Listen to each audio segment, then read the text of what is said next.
नमस्कार दोस्तों, एक बार फिर से आपका बहुत बहुत स्वागत है। दोस्तों, आज हम आपके लिए लेकर आए हैं मध्य प्रदेश विधानसभा चुनाव 2028 का सबसे ताज़ा और सटीक ओपिनियन पोल। जी हां दोस्तों, मध्य प्रदेश में अब की बार बनेगी किस पार्टी की सरकार और कौन बनेगा मध्य प्रदेश का अगला मुख्यमंत्री। आपको बताएंगे दोस्तों मध्य प्रदेश की सभी 230 विधानसभा सीटों का जिलेवार सर्वे इस वीडियो में, इसलिए दोस्तों आप इस सर्वे को लास्ट तक पूरा जरूर देखें। साथ ही दोस्तों आप मध्य प्रदेश के कौन से ज़िले से हमारा वीडियो देख रहे हैं, आपके ज़िले में दोस्तों इस समय कौन सी पार्टी ज़्यादा मजबूत दिखाई दे रही है। क्या दोस्तों एक बार फिर से भारतीय जनता पार्टी मध्य प्रदेश विधानसभा चुनाव 2028 में प्रचंड जीत हासिल कर अपनी सरकार बनाने में कामयाब हो पाएगी, या फिर दोस्तों इस बार कांग्रेस पार्टी मध्य प्रदेश में प्रचंड जीत हासिल करेगी।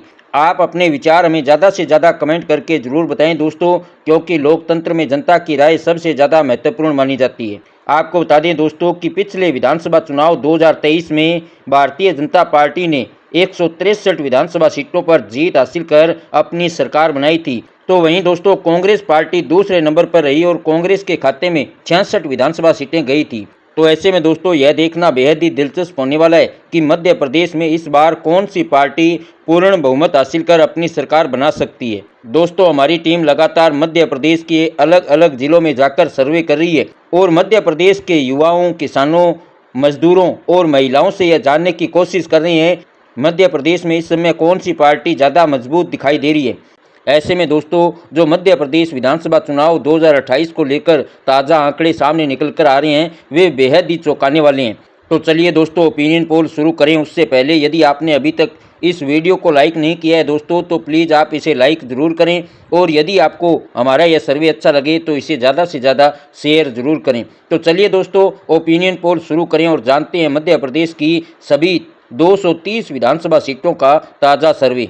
सबसे पहले दोस्तों मध्य प्रदेश के मंदसौर जिले की बात करें तो यहाँ की 4 विधानसभा सीटों में से भारतीय जनता पार्टी 3 विधानसभा सीटों पर जीत हासिल करती हुई दिखाई दे रही है। तो वहीं कांग्रेस पार्टी को 1 और क्षेत्रीय दलों का दोस्तों यहाँ पर खाता खुलता हुआ दिखाई नहीं दे रहा है। अगले जिले श्योपुर की बात करें तो यहाँ की 2 विधानसभा सीटों में से 1 पर बीजेपी तो वहीं 1 सीट कांग्रेस को मिलती हुई दिखाई दे रही है और क्षेत्रीय दलों का यहाँ पर खाता खुलता हुआ नजर नहीं आ रहा है। अगले जिले मुरैना की बात करें दोस्तों तो यहाँ की 6 विधानसभा सीटों में से बीजेपी को 2 तो वहीं दोस्तों कांग्रेस पार्टी यहाँ पर 4 विधानसभा सीटों पर बड़ी जीत हासिल करती हुई नजर आ रही है और क्षेत्रीय दलों का यहाँ पर खाता खुलता हुआ दिखाई नहीं दे रहा है। अगले जिले भिंड की बात करें तो यहाँ की 5 विधानसभा सीटों में से बीजेपी को 2 तो वहीं कांग्रेस पार्टी यहाँ पर 3 सीट हासिल करती हुई नजर आ रही है। इसके अलावा क्षेत्रीय दलों का यहाँ पर भी खाता खुलता हुआ नजर नहीं आ रहा है। अगले जिले ग्वालियर की बात करें दोस्तों तो यहाँ की 6 विधानसभा सीटों में से भारतीय जनता पार्टी 4 विधानसभा सीटों पर बड़ी जीत हासिल करती हुई नजर आ रही है। इसके अलावा कांग्रेस को 2 और क्षेत्रीय दलों का दोस्तों यहाँ पर भी खाता खुलता हुआ दिखाई नहीं दे रहा है। अगले जिले दतिया की बात करें दोस्तों तो यहाँ की सभी 3 विधानसभा सीटों पर भारतीय जनता पार्टी एक तरफा जीत हासिल करती हुई नजर आ रही है। इसके अलावा कांग्रेस और क्षेत्रीय दलों का यहाँ पर खाता खुलता हुआ दिखाई नहीं दे रहा है। अगले जिले शिवपुरी की बात करें दोस्तों तो यहाँ की 5 विधानसभा सीटों में से बीजेपी को 3, कांग्रेस को 2 और क्षेत्रीय दलों को यहाँ पर 0 सीट मिलती हुई दिखाई दे रही है। अगले जिले गुना की बात करें दोस्तों तो यहाँ की 4 विधानसभा सीटों पर बीजेपी और कांग्रेस के बीच कांटे की टक्कर देखने को मिल सकती है। जी हाँ दोस्तों, सर्वे के आंकड़ों पर नजर डालें तो यहाँ पर बीजेपी को 2 तो वहीं कांग्रेस भी दोस्तों यहाँ पर 2 सीट हासिल करती हुई नजर आ रही है और क्षेत्रीय दलों का यहाँ पर खाता खुलता हुआ दिखाई नहीं दे रहा है। अगले जिले अशोकनगर की बात करें तो यहाँ की 3 विधानसभा सीटों में से 1 पर बीजेपी तो वहीं कांग्रेस पार्टी यहाँ पर दोस्तों 2 सीट हासिल करती हुई नजर आ रही है और क्षेत्रीय दलों का यहाँ पर खाता खुलता हुआ दिखाई नहीं दे रहा है। अगले जिले सागर की बात करें तो यहाँ की 8 विधानसभा सीटों में से बीजेपी को 5, कांग्रेस को 3 और क्षेत्रीय दलों को यहाँ पर 0 सीट मिलती हुई दिखाई दे रही है। अगले जिले टीकमगढ़ की बात करें तो यहाँ की 3 विधानसभा सीटों में से बीजेपी को 2, कांग्रेस को 1 और क्षेत्रीय दलों का यहाँ पर खाता खुलता हुआ दिखाई नहीं दे रहा है। अगले जिले निवाड़ी की बात करें दोस्तों तो यहाँ की दोनों विधानसभा सीटों पर भारतीय जनता पार्टी एक तरफा जीत हासिल करती हुई नजर आ रही है। इसके अलावा कांग्रेस और क्षेत्रीय दलों को यहाँ पर 0 सीट मिलती हुई दिखाई दे रही है। अगले जिले छतरपुर की बात करें दोस्तों तो यहाँ की 6 विधानसभा सीटों में से बीजेपी को 2, कांग्रेस को 3 और क्षेत्रीय दलों को दोस्तों यहाँ पर 1 सीट मिलती हुई दिखाई दे रही है। अगले जिले दमोह की बात करें तो यहाँ की 4 विधानसभा सीटों पर भी बीजेपी और कांग्रेस के बीच कड़ा मुकाबला देखने को मिल सकता है। ताज़ा सर्वे की अगर माने दोस्तों तो यहाँ पर बीजेपी को 2 तो वहीं कांग्रेस भी यहाँ पर 2 सीट हासिल करती हुई नजर आ रही है। इसके अलावा क्षेत्रीय दलों का यहाँ पर खाता खुलता हुआ दिखाई नहीं दे रहा है। अगले जिले पन्ना की बात करें तो यहाँ की सभी 3 विधानसभा सीटों पर भारतीय जनता पार्टी एक तरफा जीत हासिल करती हुई नजर आ रही है दोस्तों। इसके अलावा कांग्रेस और क्षेत्रीय दलों का यहाँ पर खाता खुलता हुआ दिखाई नहीं दे रहा है। अगले जिले सतना की बात करें तो यहाँ की 7 विधानसभा सीटों में से बीजेपी को 5, कांग्रेस को 2 और क्षेत्रीय दलों को यहाँ पर 0 सीट मिलती हुई दिखाई दे रही है। अगले जिले रीवा की बात करें दोस्तों तो यहाँ की 8 विधानसभा सीटों में से बीजेपी को 5, कांग्रेस को 3 और क्षेत्रीय दलों को यहाँ पर 0 सीट मिलती हुई दिखाई दे रही है। अगले जिले सीधी की बात करें तो यहाँ पर दोस्तों 4 विधानसभा सीट है और ताज़ा सर्वे की माने तो यहाँ पर भारतीय जनता पार्टी को केवल 1 सीट मिलती हुई नजर आ रही है। तो वहीं दोस्तों कांग्रेस पार्टी यहाँ पर 3 विधानसभा सीटों पर बड़ी जीत हासिल करती हुई दिखाई दे रही है। इसके अलावा क्षेत्रीय दलों का दोस्तों यहाँ पर खाता खुलता हुआ दिखाई नहीं दे रहा है। अगले जिले सिंगरौली की बात करें तो यहाँ की सभी 3 विधानसभा सीटों पर भारतीय जनता पार्टी एक तरफा बड़ी जीत हासिल करती हुई दिखाई दे रही है। तो वहीं कांग्रेस और क्षेत्रीय दलों को यहाँ पर 0 सीट मिलती हुई नजर आ रही है। अगले जिले कटनी की बात करें दोस्तों तो यहाँ की 4 विधानसभा सीटों में से भारतीय जनता पार्टी को 3 विधानसभा सीटों पर बड़ी सफलता मिलती हुई नजर आ रही है। इसके अलावा कांग्रेस को 1 और क्षेत्रीय दलों को यहाँ पर 0 सीट मिलती हुई दिखाई दे रही है। अगले जिले शहडोल की बात करें तो यहाँ की 3 विधानसभा सीटों में से बीजेपी को 2, कांग्रेस को 1 और क्षेत्रीय दलों को यहाँ पर 0 सीट मिलती हुई दिखाई दे रही है। अगले जिले अनूपपुर की बात करें दोस्तों तो यहाँ की सभी 3 विधानसभा सीटों पर भी इस बार भारतीय जनता पार्टी प्रचंड जीत हासिल करती हुई नजर आ रही है। तो वहीं दोस्तों कांग्रेस और क्षेत्रीय दलों को यहाँ पर बड़ा झटका लग सकता है। अगले जिले उमरिया की बात करें तो यहाँ की 2 विधानसभा सीटों में से बीजेपी को 1 तो वहीं कांग्रेस भी दोस्तों यहाँ पर 1 सीट हासिल करती हुई नजर आ रही है और क्षेत्रीय दलों का यहाँ पर खाता खुलता हुआ दिखाई नहीं दे रहा है। अगले जिले डिंडोरी की बात करें दोस्तों तो यहाँ की दोनों विधानसभा सीटों पर भारतीय जनता पार्टी एक तरफा बड़ी जीत हासिल करती हुई नजर आ रही है। तो वहीं कांग्रेस और क्षेत्रीय दलों का दोस्तों यहाँ पर खाता खुलता हुआ दिखाई नहीं दे रहा है। अगले जिले जबलपुर की बात करें तो यहाँ की 8 विधानसभा सीटों में से बीजेपी को 4, कांग्रेस को 3 और क्षेत्रीय दलों को दोस्तों यहाँ पर 1 सीट मिलती हुई दिखाई दे रही है। अगले जिले रतलाम की बात करें तो यहाँ की 5 विधानसभा सीटों में से बीजेपी को 2, कांग्रेस को 3 और क्षेत्रीय दलों को दोस्तों यहाँ पर 0 सीट मिलती हुई नजर आ रही है। अगले जिले नीमच की बात करें दोस्तों तो यहाँ की 3 विधानसभा सीटों में से बीजेपी को 1, कांग्रेस को 2 और क्षेत्रीय दलों को यहाँ पर 0 सीट मिलती हुई दिखाई दे रही है। अगले जिले मंडला की बात करें तो यहाँ पर दोस्तों विधानसभा की 3 सीट है और ताज़ा सर्वे की अगर माने तो भारतीय जनता पार्टी यहाँ पर सभी 3 विधानसभा सीटों पर एक तरफा जीत हासिल करती हुई नजर आ रही है। इसके अलावा कांग्रेस और क्षेत्रीय दलों का दोस्तों यहाँ पर खाता खुलता हुआ दिखाई नहीं दे रहा है।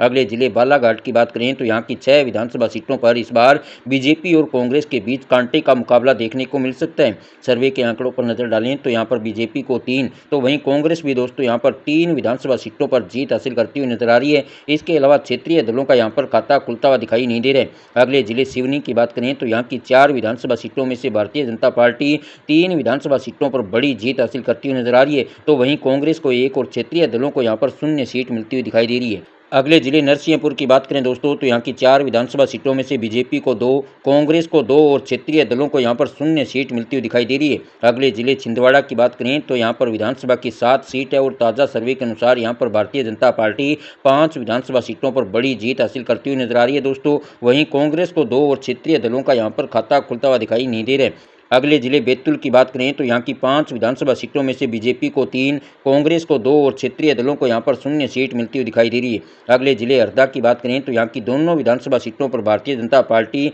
एक तरफा जीत हासिल करती हुई नजर आ रही है। तो वहीं कांग्रेस और क्षेत्रीय दलों का यहाँ पर खाता खुलता हुआ दिखाई नहीं दे रहा है। अगले जिले होशंगाबाद की बात करें तो यहाँ की 4 विधानसभा सीटों में से बीजेपी को 2, कांग्रेस को 2 और क्षेत्रीय दलों को यहाँ पर 0 सीट मिलती हुई दिखाई दे रही है। अगले जिले रायसेन की बात करें तो यहाँ की 4 विधानसभा सीटों में से भारतीय जनता पार्टी 3 विधानसभा सीटों पर बड़ी जीत हासिल करती हुई नजर आ रही है। तो वहीं दोस्तों कांग्रेस को 1 और क्षेत्रीय दलों को यहाँ पर 0 सीट मिलती हुई दिखाई दे रही है। अगले जिले विदिशा की बात करें तो यहाँ की 5 विधानसभा सीटों में से बीजेपी को 3, कांग्रेस को 2 और क्षेत्रीय दलों को यहाँ पर 0 सीट मिलती हुई नजर आ रही है।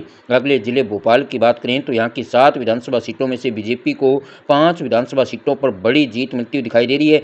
इसके अलावा कांग्रेस को 2 और क्षेत्रीय दलों को यहाँ पर 0 सीट मिलती हुई दिखाई दे रही है। अगले जिले सीहोर की बात करें तो यहाँ की 4 विधानसभा सीटों पर भी बीजेपी और कांग्रेस के बीच इस बार कांटे की टक्कर देखने को मिल सकती है। सर्वे के आंकड़ों पर नजर डालें तो यहाँ पर बीजेपी को 2, कांग्रेस को 2 और क्षेत्रीय दलों को 0 सीट मिलती हुई दिखाई दे रही है। अगले जिले राजगढ़ की बात करें तो यहाँ की 5 विधानसभा सीटों में से बीजेपी को 2, कांग्रेस को 3 और क्षेत्रीय दलों को यहाँ पर 0 सीट मिलती हुई दिखाई दे रही है। अगले जिले आगर मालवा की बात करें तो यहाँ की 2 विधानसभा सीटों में से 1 पर बीजेपी तो वहीं 1 सीट कांग्रेस पार्टी के खाते में जाती हुई नजर आ रही है। है और क्षेत्रीय दलों का यहाँ पर खाता खुलता हुआ दिखाई नहीं दे रहा है। अगले जिले शाहजहांपुर की बात करें तो यहाँ की 3 विधानसभा सीटों में से बीजेपी को 2, कांग्रेस को 1 और क्षेत्रीय दलों को यहाँ पर 0 सीट मिलती हुई दिखाई दे रही है। अगले जिले देवास की बात करें दोस्तों तो यहाँ की 5 विधानसभा सीटों में से बीजेपी को 2 तो वहीं कांग्रेस पार्टी यहाँ पर 3 सीट हासिल करती हुई नजर आ रही है। इसके अलावा क्षेत्रीय दलों का यहाँ पर खाता खुलता हुआ दिखाई नहीं दे रहा है। अगले जिले खंडवा की बात करें दोस्तों तो यहाँ की 4 विधानसभा सीटों में से बीजेपी को 2,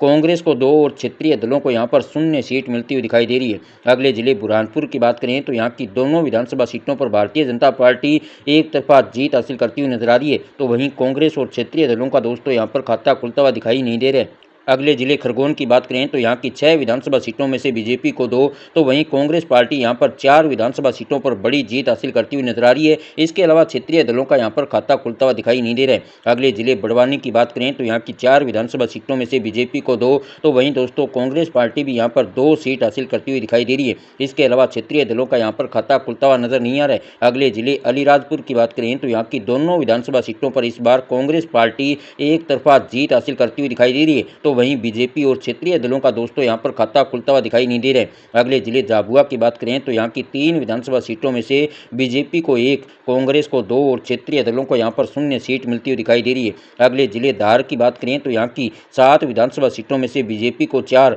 तो वहीं कांग्रेस पार्टी यहाँ पर 3 सीट हासिल करती हुई नजर आ रही है और क्षेत्रीय दलों का यहाँ पर खाता खुलता हुआ दिखाई नहीं दे रहा है। अगले जिले इंदौर की बात करें तो यहाँ की 9 विधानसभा सीटों में से बीजेपी को 4, कांग्रेस पार्टी को 5 और क्षेत्रीय दलों को दोस्तों यहाँ पर 0 सीट मिलती हुई दिखाई दे रही है। अगले जिले उज्जैन की बात करें तो यहाँ की 2 विधानसभा सीटों में से 1 पर बीजेपी तो वहीं 1 सीट कांग्रेस पार्टी के खाते में जाती हुई नजर आ रही है और क्षेत्रीय दलों का दोस्तों यहाँ पर खाता खुलता हुआ दिखाई नहीं दे रहा है। तो दोस्तों इस प्रकार मध्य प्रदेश विधानसभा चुनाव 2028 को लेकर जो सभी 230 विधानसभा सीटों का ताज़ा सर्वे हमारे सामने निकल कर आ रहे हैं उसके अनुसार इस बार भारतीय जनता पार्टी मध्य प्रदेश में 133 विधानसभा सीटों पर बड़ी जीत हासिल करती हुई दिखाई दे रही है। तो वहीं दोस्तों कांग्रेस पार्टी को इस बार 95 विधानसभा सीटों पर जीत मिलती हुई नजर आ रही है और क्षेत्रीय दलों के खाते में 2 सीट जाती हुई दिखाई दे रही है। यानी कि दोस्तों एक बार फिर से मध्य प्रदेश में भारतीय जनता पार्टी प्रचंड जीत हासिल कर अपनी सरकार बनाती हुई दिखाई दे रही है। तो ऐसे में दोस्तों मध्य प्रदेश विधानसभा चुनाव 2028 को लेकर आपका क्या मानना है?